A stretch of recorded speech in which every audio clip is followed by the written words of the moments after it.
Les musiques tristes que t'avais dans les dessins animés quand t'étais petit. Là, je vais vous parler de ceux qui me crevaient le plus le cœur quand je les entendais dans les dessins animés. Je vais commencer par une de Code Lyoko qui se déclenchait dès que c'était des séquences un petit peu émotions tristes comme ça.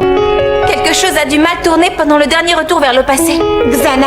Elle me touche énormément cette musique. Maintenant, une musique qui est dans Foot de rue. Alors, faut pas oublier qu'à la base, c'est quand même des enfants qui sont globalement dans des orphelinats, donc ça veut quand même dire absence parentale. C'était le cas pour Tag et aussi pour Jérémy, et ils avaient une musique par rapport à leur papa, vu que c'est des garçons, ils n'avaient pas de figure paternelle. Elle est trop touchante. Maintenant, les malheurs de Sophie. Moi, quand j'étais petit, je regardais pas énormément tellement c'était bad mood, mais le générique de fin, on l'a tous entendu. Et bah, quand il se déclenchait, il avait une ambiance dramatique, vraiment lourde, extrêmement bien.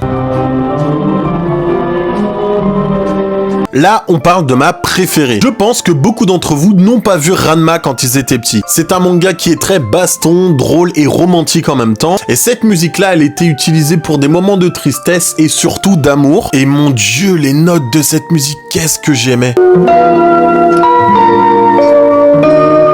Et pour conclure maintenant, si tu as vu GTO, impossible que tu n'aies pas entendu cette musique. Évidemment, Onizuka donnait des leçons à ses élèves, des leçons de vie. Souvent, il te donnait sa vision des choses, qui était hyper touchante, et t'entendais cette musique souvent en fond. J'étais dans tous mes états à l'idée de rentrer avec elle.